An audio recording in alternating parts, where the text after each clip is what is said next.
हाम्रो फेडरेशन को chairperson, हाम्रो Rita Baini, very dynamic. The ex-chairpersons, the dynamic members of the federation. Very often you talk about the person only.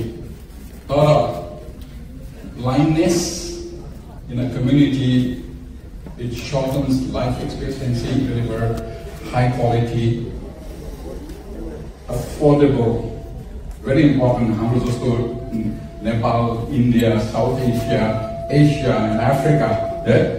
And sustainable is again very important. How we can do this in our local context by local people making it financially sustainable.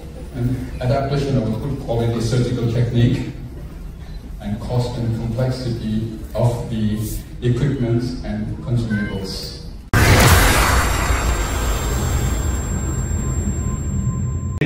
म सकेसम्म छोटो गर्न चाहन्छु खाली मैले के विचार गर्ने मलाई I wasn't really sure what kind of people I'm going to talk to, so I made a very random kind of talk. हाम्रो फेडरेशन को chairperson, हाम्रो Rita Baini, very dynamic. The ex-chairpersons, the dynamic members of the federation. मेरो स्नेही Mr. Kalu Gale and his wife, मेरो श्रीमती, अनि सम्पूर्ण हङकङमा बस्नुभएका नेपाली साथीहरू. You have a great responsibility किनभने नेपालको मुङलान भनेर बाहिर जाने सबभन्दा पहिला नेपालीहरू हङकङमै हो र हङकङ सायद नेपालीहरूको लागि एउटा landmark नै हो. And I'm so pleased that you are holding it so well, even the younger generation. Right? I'll get back to my topic. Yeah. Middle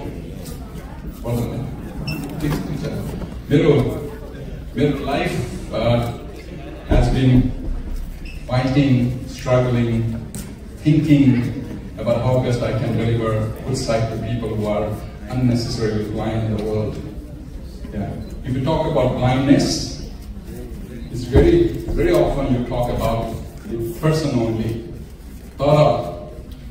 Blindness in a community, it shortens life expectancy, shortens the income generation of the person and the family, employment opportunities and authority, and increases the burden.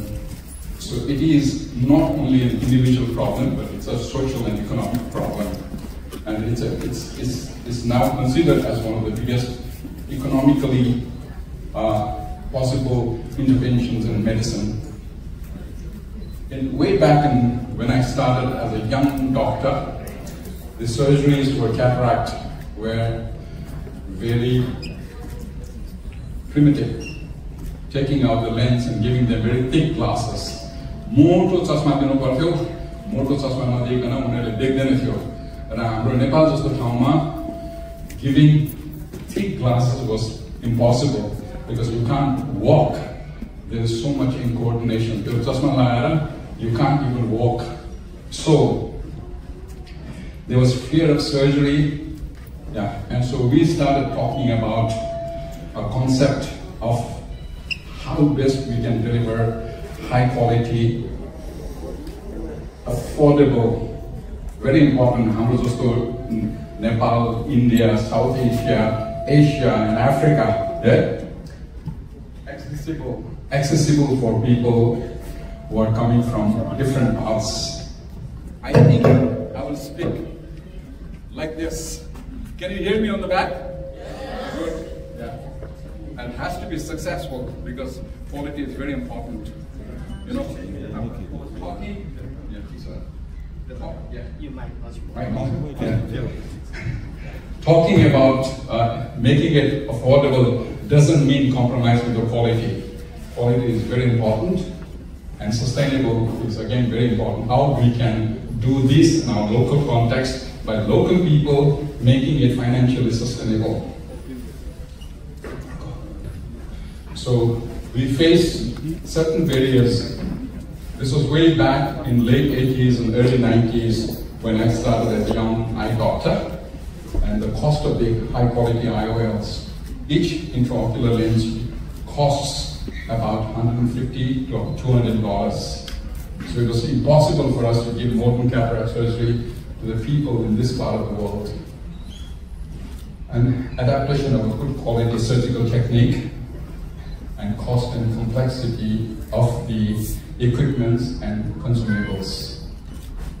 So, but generally cataract surgery now, visual outcome, I really fought extremely hard with a motto that visual outcomes should be the same standard for the poor and the rich. There should be no children of the lesser God. Everybody should get same kind of surgery, same quality of outcome. And back.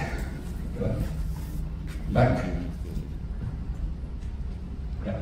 No financial barrier, no geographical and social barrier, especially in our part of the world. In late 80s, some of our young doctors can't even imagine how we did our surgery because of the lack of technology, lack of accessibility, and the lack of our funds too. We were limited to doing surgery with very minimal resources, even using the lab microscopes and innovating with different other techniques to make it possible to work.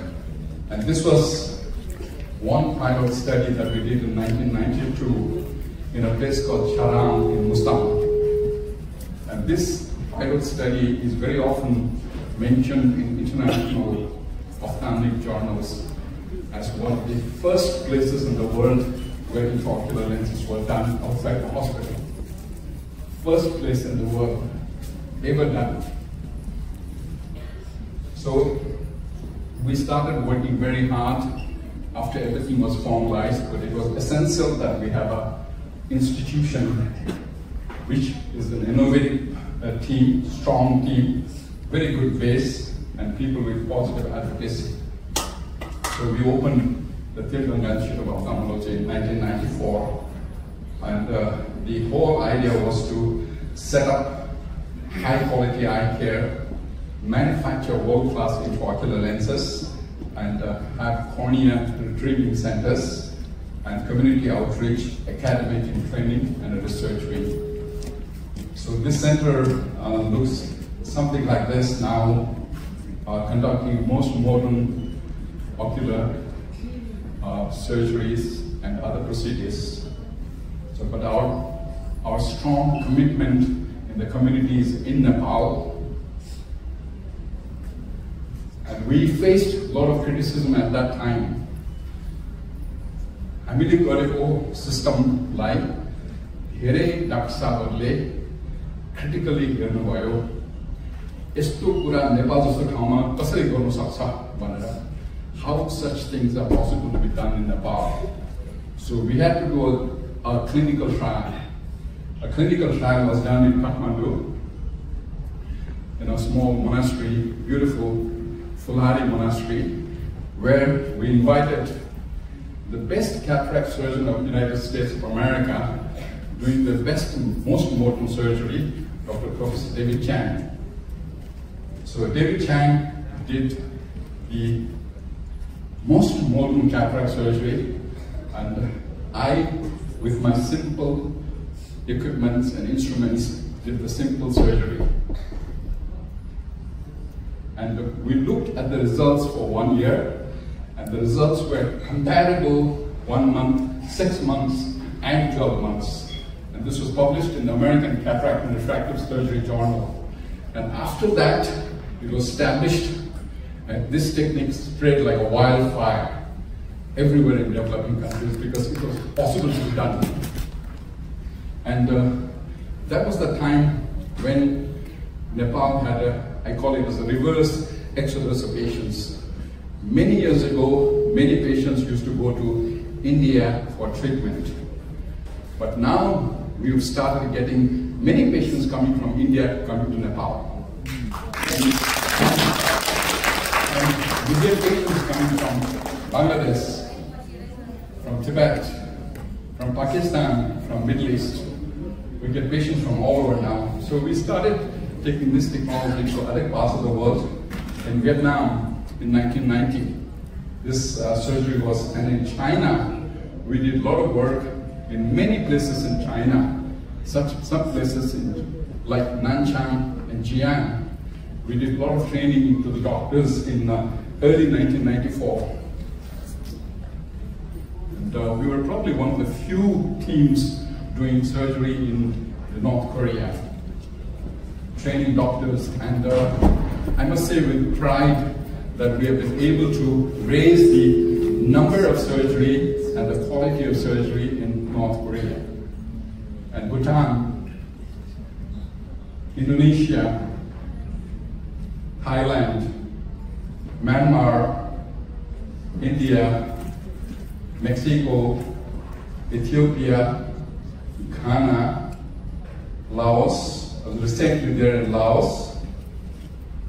And if you look at the number of cataract surgery in Nepal, and we have an expression called cataract surgical rate, which is number of surgeries done per year per million population. एक वर्षमा कति surgery कति million मान्छेको आँखामा गर्छ भन्ने एउटा notation हो। हामीले सुरु गर्दाखेरि it was less than 500 र अहिले आएर हामीले करिब यो लास्टको अझ हेर्यो भने करिब 5000 जति पुर्याएको छौँ हामीले। भने मतलब at this time many countries, for example like Laos and Indonesia, their cataract surgical rate is less than 1500, and our cataract surgical rate is close to 5000. Yeah. Now, at present, Nepal is self-sufficient in intraocular lenses and corneal tissues. This is not a political statement. It's a correct statement.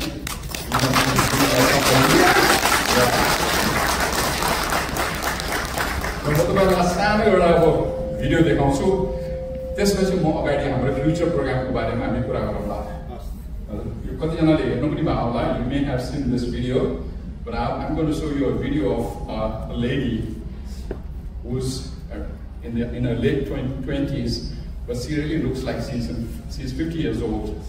And when she was blind, she had given birth to a child.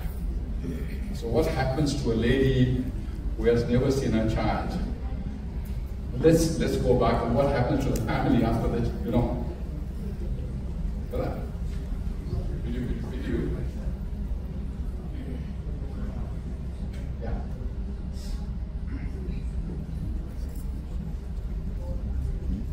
She's almost totally blind. You close your eyes and that's what she is now, yeah, at present. This is in one of our outposts in eastern Nepal called Tilganga.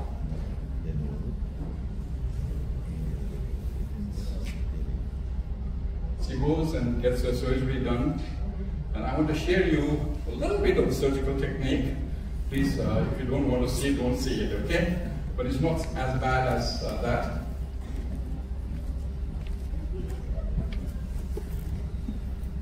That's the cataract which covers the eye totally. So the patient is almost totally blind.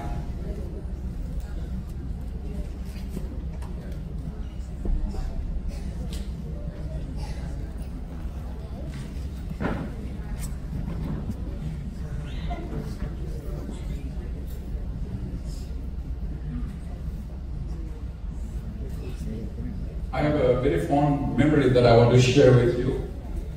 It was in the 1990s, we had World Congress of Ophthalmology here in Hong Kong. And we were supposed to be doing surgery from one hospital. Most probably it was Queen Elizabeth Hospital. And we were given a 1 hour time. And there was an American doctor, there was a a doctor from Shanghai, and I was there. So within 1 hour, the first doctor from America took nearly 35 minutes. And then the doctor from Shanghai took about 20 minutes. So I was left with 5 minutes. Yeah. But I was fortunate, I was able to complete the surgery in 5 minutes, and 5,000 eye doctors from around the world were watching it live in the convocation hall.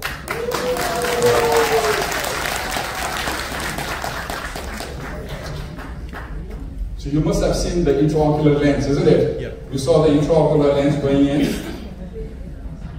This is what happens when somebody who has never seen will see the next day.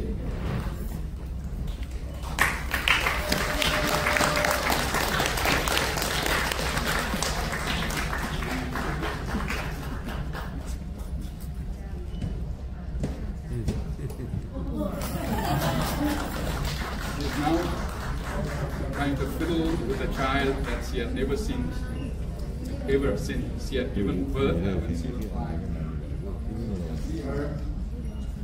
The child was pretty malnourished, and we were trying to think that we may even have to, I don't know whether the child will grow or not. 6 years later, after 6 years, we went back to see her again. Doctor, Mike.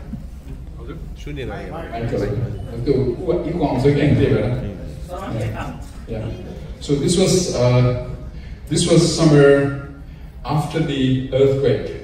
Rebuildings were taking place, and this is the young boy who grew up 6 years later, and I would say that he virtually lived because his mother was able to take care of him after she got sight back. See how she is now, the blind lady is going around, and this is the type of landscape we have. And if we don't need anything, we really need very good eyesight.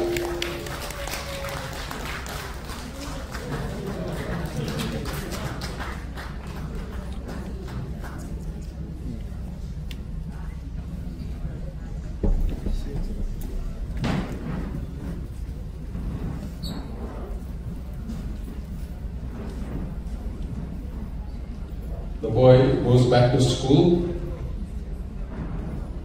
The mother is very happy looking after the family. A very strong, economically viable person in the family now.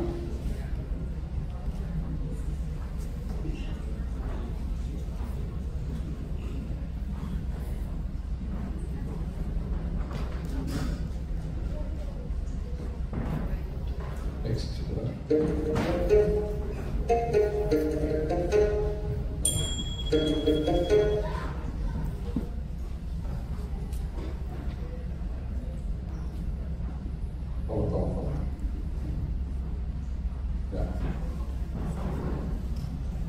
Now, what we are doing now is we have the intellectual property, we have the expertise, we can make one of the best intraocular lenses in the world.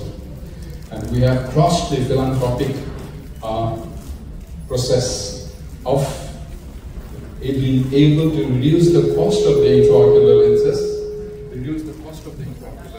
from 150 to less than $3.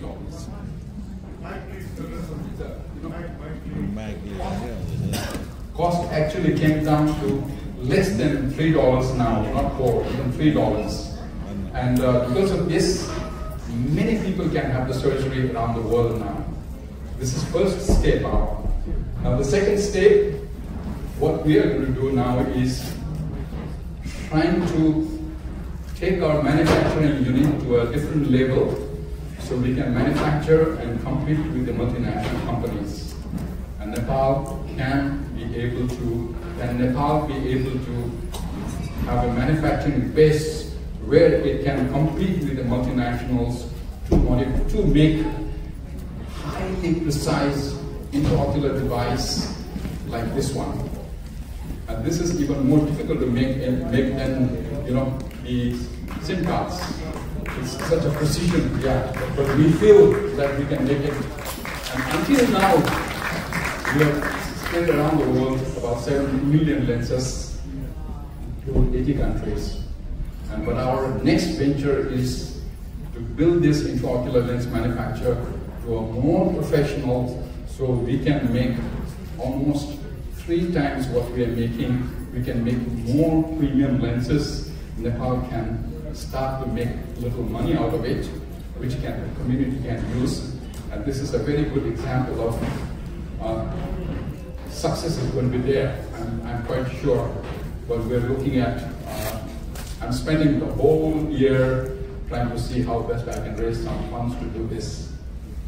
This is a picture of a man who actually looks on the right like a 80-year-old man, but after surgery, actually he's less than 60 years old. So it's such a difference you can make with this type of surgery. And again, thank you very much from myself, my wife, and Kedar, and from everybody. Our counselor is also here. So thank you very much for having us here.